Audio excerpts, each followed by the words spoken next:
시간 이제 바로 들어가 보도록 하겠습니다. 이 온라인 강의 이거를 찍고 하면은 또 여러분들이랑 이제 얼굴 보고 이렇게 이야기를 하잖아요. 하고 있으면은 좀 혼자 어떻게 보면 좀 모니터를 보고 떠들잖아요. 그러다 보면은 제가 제 목소리를 굉장히 많이 듣거든요. 그러면은 제가 특정 단어를 엄청 반복을 하더라고요. 하고 이게 뭐 굉장히 이런 말 제가 되게 많이 쓰잖아요. 그래 보면은 좀 이제 이거를 평소에 내가 말할 때도 쓰나 수업 때도 쓰나 이렇게 한번 보니까 수업 때도 많이 하더라고요. 갖고 참 이런 모습들이 또 이제 고쳐지는 또 이제 여러분들이 이제 가르치면서 또 이제 막 나아가야 될 길을 또 보게 되는 또 이제 그런 시간이 저한테도 되네요. 자, 우리가 오늘 배울 주요 내용은 냉전인데요. 사실은 저는 이 냉전이랑 또 나중에 배울 이 신냉전 이 두 가지를 위해서 우리가 앞에 이 세 단원을 이제 배운 게 아닌가 싶을 정도로 전 여기를 굉장히 중요하게 이렇게 생각을 합니다. 네, 볼게요. 그러면 이 냉전이란 무엇인가 여기서부터 한번 천천히 보도록 하죠. 냉전이란 무엇인가? 우리 냉장고 할 때 그 냉자예요. 그래서 우리가 좀 이제 냉전의 반대말이라고 한다면 뭐 열전 이렇게 말을 하는데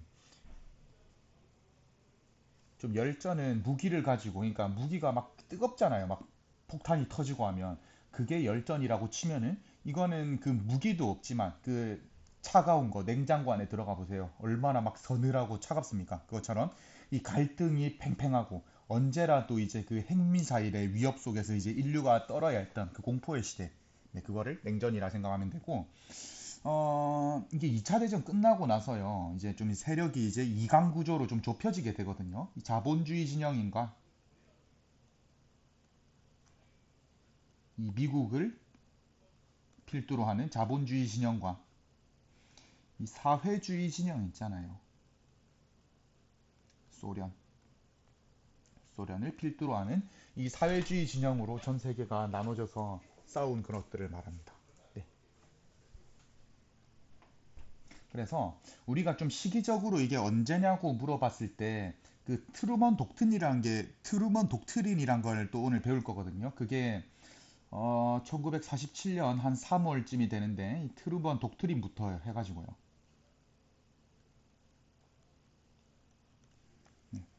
그리고 1991년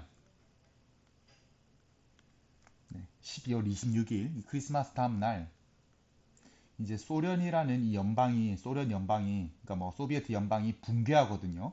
그래서 시기적으로는 뭐 이런저런 이제 말들이 있지만 대체적으로 좀 이제 트루먼 독트린으로부터 해서 이 소련의 붕괴 이 지점까지를 좀 우리가 냉전이라고 말하는 게 좀 타당하지 않나 그렇게 생각을 합니다. 그래서 이때 뭐 이제 강대국 간의 그런 전투는 없었어요. 전쟁은 없었어요. 큰 그런 전투는. 근데 좀 이제 위기는 아까 전에 그 빙판길을 걷는 것처럼 이 빙판을 걷다 보면은 언제 어느 지점에서 빡 깨질지를 모르잖아요.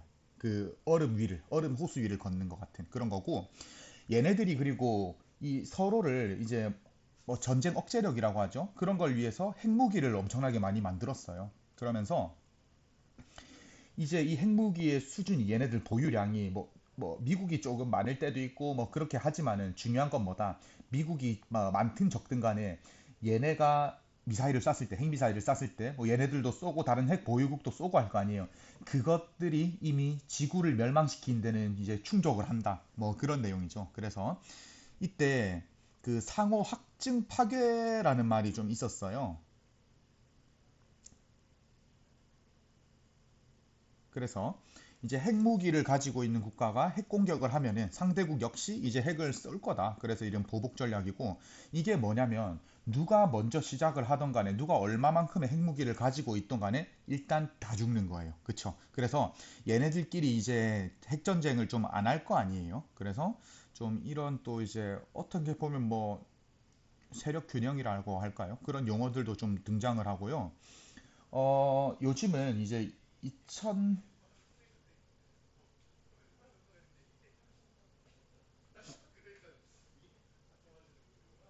뭐 지금은 2024년이잖아요. 그래서 아니 바깥에 소리가 잠깐 들려가지고 2020년대잖아요. 그런데 지금도 한참 된 것 같아요. 네. 지금은 이제 신냉전이란 말이 또 있잖아요. 그쵸? 그래서 이때까지를 대략적으로 뭐 냉전기라고 보면은 사실은 91년부터 뭐 2000년대 후반 이때를 뭐 탈냉전이라고도 불렀어요. 이 시기를. 그리고 뭐 대략 한 2010년대라고 한번 잡아볼게요. 갖고 이때부터는 좀 이제 신냉전 시대에 접어들고 우리가 지금 이 시대를 살고 있죠. 근데 저는 좀 이제 긴장도나 그런 거는 이때를 못 따라간다고 저는 생각을 합니다. 네, 그러면 이제 교과서를 한번 보면서 이제 이야기를 한번 나눠보도록 하겠습니다. 2차 대전으로 인해서 무차별 학살, 공습, 그리고 폭격으로부터 5천만 명이라는 희생자를 남겼을 뿐만 아니라 민간인 피해도 극심했던 전쟁이었다.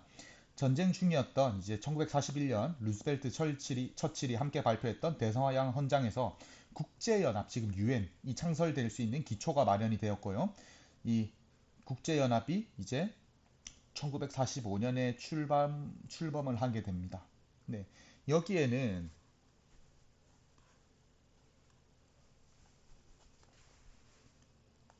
이 안전보장이사회 줄여서 안보리라고 하는데요.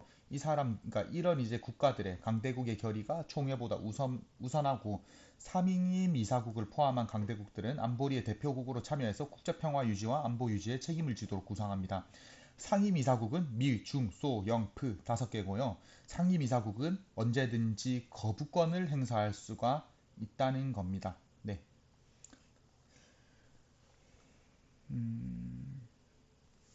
여러분 이 문장에 주목을 해야 될 게 저도 좀 여러분들 때는 좀 책을 읽고 있을 때 뭐 전쟁에서 몇 명이 죽었다더라 해도 그런 것들이 크게 와닿지가 않았거든요. 근데 지금은 제가 지금 학교에서 이제 중일 전쟁 그리고 태평양 전쟁 그 파트를 지난주에 수업을 했었는데 지금 이제 국제연대하고 있고 이걸 하는데 텍스트를 읽는 게 굉장히 힘이 드는 거예요. 그래서 좀 이제 이런 감정이나 그런 것들이 옛날에 비해서 참 풍부해진 것 같기도 하면서 참 이제는 이런 것들이 읽기가 힘들더라고요. 2차 대전 이런 수업을 하고 하면은 감정적으로 되게 힘들더라고요. 근데 보세요. 무차별 학살, 공습, 그리고 민간인들이 죽었다는 게 저는 그게 마음이 너무 아파요. 네, 민간인 우리들이잖아요. 그쵸? 아무 죄도 없는 민간인들이 죽었다는 거. 그것도 너무 마음이 아프고, 사람이 뭐, 그래요. 뭐 죽었어요. 뭐 죽었습니다. 죽는 것도 그렇게 마음이 아프고 하지만은 이 사람들이 평생을 쌓아 올린 그런 이제 기반들이라던가 가족이 해체가 되고 또 뭐 재산을 잃어버리고 집을 잃어버리고 고아가 되고 그런 게 저는 더 마음이 아픈 것 같아요. 제가 최근에 이제 다큐멘터리를 봤는데 이 할아버지가 한 분 계세요. 그 관악구의 할아버지인데 서예 선생님이래요. 그래서 혼자 사시는데 아침부터 해가지고 뭐 이제 정해진 루틴이 있으세요. 그래갖고 그분이 그때 당시 나이로 뭐 90세, 91세 그랬는데 엄청 정정하셨거든요. 그래서 저 이 할아버지가 지금도 좀 살아 계신가 해서 좀 이제 검색을 해봤어요. 이 할아버지 성함이 윤흥교 할아버지인가 그랬었는데.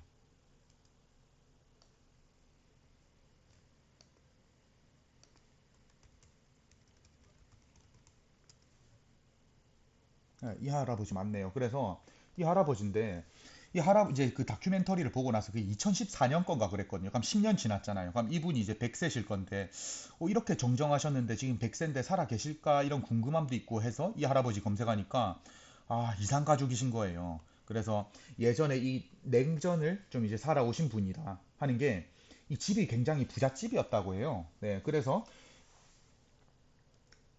그 지주라는 이유로 이 원래 이제 이북에서 사는 분이었는데 지주라는 이유만으로 뭐 이제 뭐 좀 약간 집안이 이제 풍비박산이 났고 그래 그럼 나라도 이제 남쪽으로 내려가서 살아야겠다 해서 했는데 이제 6.25가 터지면서 가족들과 생이별하게 되고 혼자 와서 사신 거죠. 그러다가 그 아내를 만나서 한 10여 년 살다가 아내가 일찍 돌아가셨나 봐요. 그래갖고 40년째 자기는 혼자 지내고 있다 이렇게 말씀하시는데 그 말투라던가 그런 것들이 와 정말 이제 본받을 점이 많더라고요. 그러면서 이분이 이산가족 상봉을 하셨나 봐요. 그 2018년이었나 그때? 네, 이때네요. 그랬는데 이때 보면은 이제 이산가족 가기 전에 인터뷰를 했던 게 나와요. 와, 우리 여동생 볼 생각에 내가 너무 설레.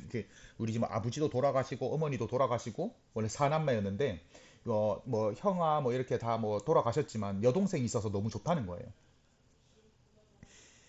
그래서 이제 어떻게 돌아가셨는지도 듣고 싶다 이랬는데 네. 우리는 이제 결과적으로 다 접할 수 있죠. 그러다가 한 두 달 뒤에 쓰인 2008년 이제 그 하반기에 그 뉴스를 보니까 이분이 결국엔 여동생을 못 만났대요. 여동생이 그 이산가족 상봉장에 안 나왔다는 거예요. 그래서 2박 3일 동안 뜬 눈으로 이제 밤을 지샜다 이런 이제 기사가 등장을 하는데 이런 이산가족 문제. 근데 이런 것들이 다 6.25나 6.25라는 것도 결국에는 이 냉전이라고 하는 그 소용돌이 속에서 벌어진 이런 성격을 가지고 있거든요. 그래서 좀 이산가족의 문제나 그런 것들을 우리가 좀 이제 텍스트상으로 뭐 민간인 피해가 심했다 이렇게 뭐 냉전이란 게 옛날에 있었다더라 뭐 그것도 좋지만 우리가 이제 뭐 여기서 민간인이라고 한다면 정말 수많은 사람들이 이제 피눈물을 흘린 그때를 한번 이제 생각을 하면서 우리가 좀 평화의 중요성 이런 거를 생각을 해보자고요.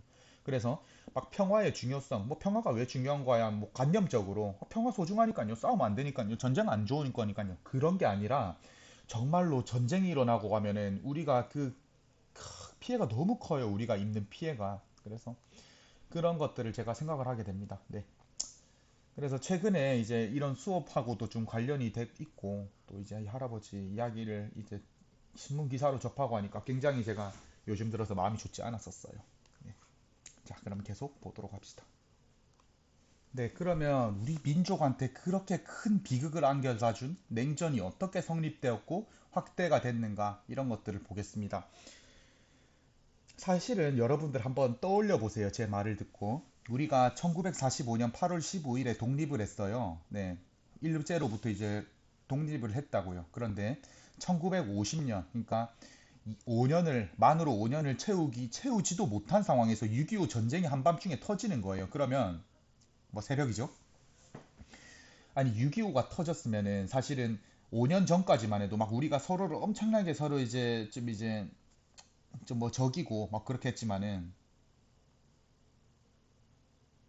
불과 5년 전까지만 해도 같이 이제 이 일제의 독립으로부터 일제로부터 이제 이 독립을 이렇게 함께 했던 이 독립 동지잖아요. 그쵸? 그렇게 했는데 이 도대체 이 체제란 게 무엇이길래 우리 그 함께 했던 그 한 민족이 이렇게 싸워야만 했는가?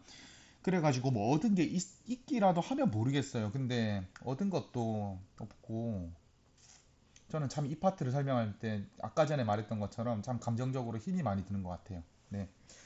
자, 한번 봅시다. 살짝은 무거운 마음으로. 자, 텍스트를 보겠습니다. 제2차 대전이 끝나고 미국을 중심으로 하는 자본주의 진영, 소련을 중심으로 하는 사회주의 진영 간의 대립이 본격화됐습니다. 전쟁이 끝나면서 동유럽 국가는 공산화되었고요. 이 문제가 되는 게 그리스 터키예요. 그래서 그리스 터키까지 공산주의 세력이 확대되었다. 지도 한번 보시죠.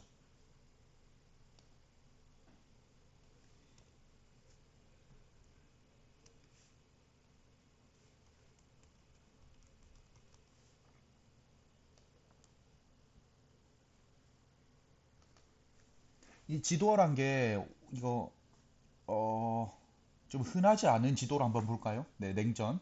동서구도죠, 그쵸?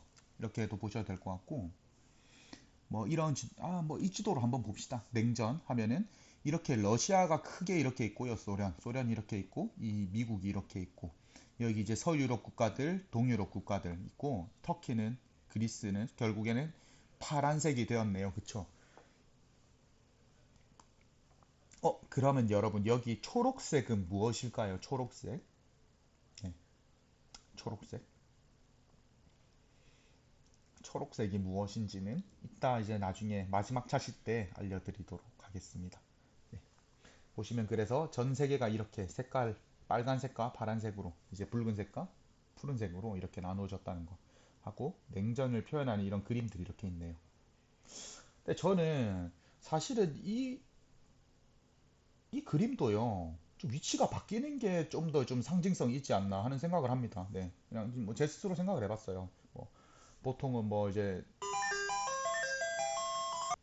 서구권, 동구권 그렇게 하는 것처럼 좀 위치 바꾸는 게 맞을 것 같은데.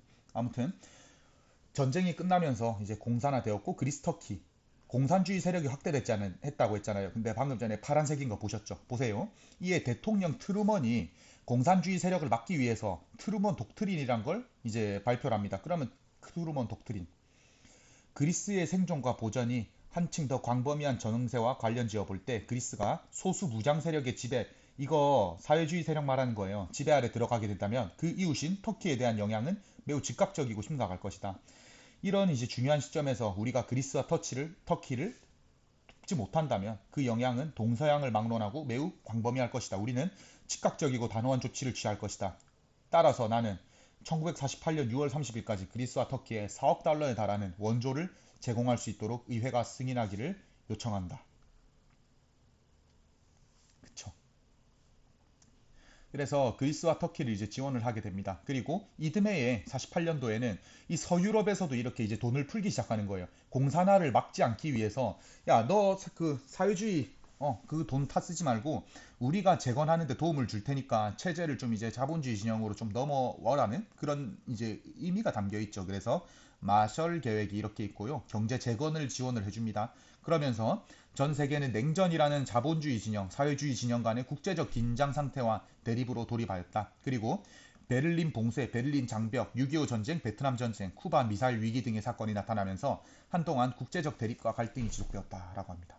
그러면 베를린 장벽이랑 베를린 봉쇄를 같이 한번 살펴보고 그 뒤에 6.25 전쟁 한번 볼게요. 베트남이랑 쿠바 미사일 위기도 볼 수 있으면 함께 좀 자세하게 보도록 합시다.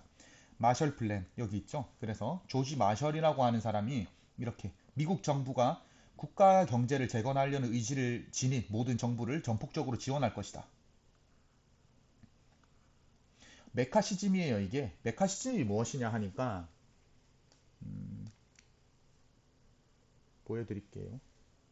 사진이 바로 나올지 모르겠습니다. 네, 이 아저씨인데요. 네, 이 사람이 제가 기억하는 게 맞는지 모르겠습니다. 이 사람이 그 서류 가방 같은 걸 들고 다녔어요. 그러면서 뭐라 하냐면 이 서류 가방 안에는 이 공산주의자 명단이 들어있다. 이렇게 하는 거예요. 근데 알고 보니까 뭐 나중에 그 가방 안에는 별 내용물은 없었다고 해요. 그래서 여기 있네요.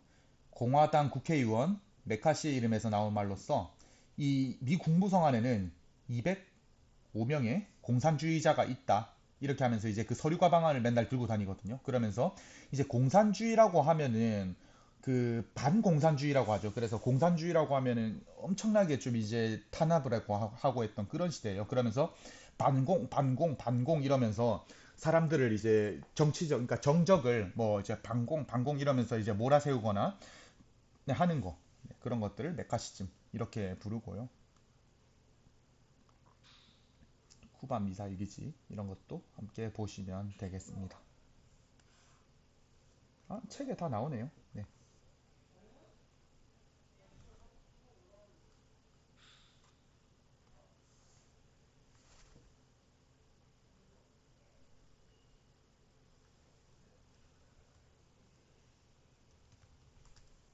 아까 그 베를린 장벽하고 이런 이제 뭐 베를린 아까 전에 뭐 봉쇄 이런 말이 있었는데